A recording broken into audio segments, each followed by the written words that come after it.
La parole est à vous, Monsieur Pliez. Merci Madame la maire. Alors voilà, nous y voilà. Après plusieurs années de travail, la mobilisation de milliers de Parisiennes et de Parisiens, d'acteurs professionnels, des élus de la majorité, des services de la ville et de la Pure, la présentation de ce PLU bioclimatique revêt un caractère historique.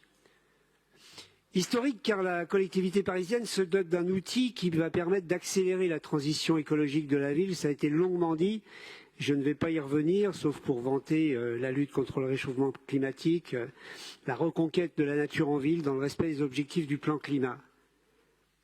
Historique aussi, car nous créons les conditions juridiques et politiques d'une ville plus abordable et solidaire, avec la réalisation de 40% de logements publics d'ici à 2035, avec la servitude de mixité fonctionnelle ou la création de zones d'hyperdéficit en logement social.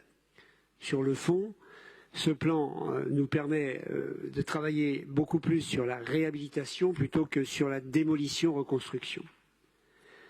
Ce PLU, il marque aussi la volonté de notre majorité de lutter contre les logiques prédatrices du marché, tant s'agissant de la spéculation immobilière qu'avec l'encadrement de l'installation des meublés de tourisme, l'interdiction des dark stores ou des dark kitchens.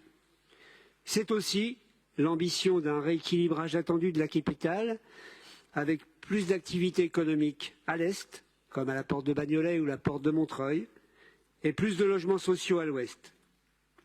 Si Paris accélère sa révolution urbaine, le 20e a été particulièrement actif dans le repérage des parcelles à travers des réunions publiques, des tables de quartier, des marches exploratoires.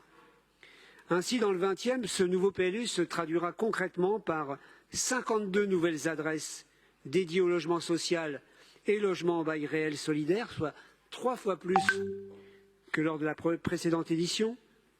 5 nouveaux emplacements pour la création d'espaces verts qui s'ajoutent au programme déjà engagé, le parc Piton du Vernois de 3,5 hectares, les 400 arbres sur et autour de la place de Montreuil, les plantations sur les talus du périphérique ou encore la surlargeur de 3 hectares que nous avons voté récemment sur la petite ceinture, dite forêt urbaine de Charonne, qui était lauréat de l'appel à projet Nature 2050 de la métropole du Grand Paris. Ce PLU prévoit aussi dans le 20e 738 adresses faisant l'objet d'une protection d'espaces verts. C'est nécessaire pour rendre la densité de Paris plus vivable avec de la végétalisation dans toutes les nouvelles constructions. Nous avons aussi besoin de renforcer l'offre d'équipements de proximité et de services publics dans l'arrondissement. Ce PLU prévoit 23 adresses nouvelles pour la petite enfance, la santé, le sport et la culture, notamment 7 centres de santé en secteur 1 qui sont fléchés dans le 20e pour renforcer l'offre de soins dans les quartiers populaires et lutter contre la désertification médicale. Mais ce PLU sera aussi un levier de développement économique et d'emploi dans les quartiers populaires. Dans le 20e arrondissement toujours, c'est grâce à cet outil que nous pourrons limiter le développement par les promoteurs de certains voisinages aux bâtis plus faubouriens. La campagne à Paris, par exemple, fera l'objet d'un classement maison et villa, dont je suis particulièrement fier. Des linéaires commerciaux, comme sur le boulevard Davout, seront protégés pour assurer un maintien de l'activité économique en pied d'immeubles sur ce qu'on appelle les boulevards des Maréchaux. Plus au sud, l'OAP des portes du 20e annonce clairement nos objectifs entre la construction de l'école Davout, dite Anne-Sylvestre, la surlargeur dont je vous parlais plus tôt, la rénovation de la porte de Montreuil et la création de liaisons pacifiées avec nos communes voisines. Notre volonté avec cette révision majeure, c'est de tourner Paris et notre arrondissement vers un futur enviable pour les générations à venir.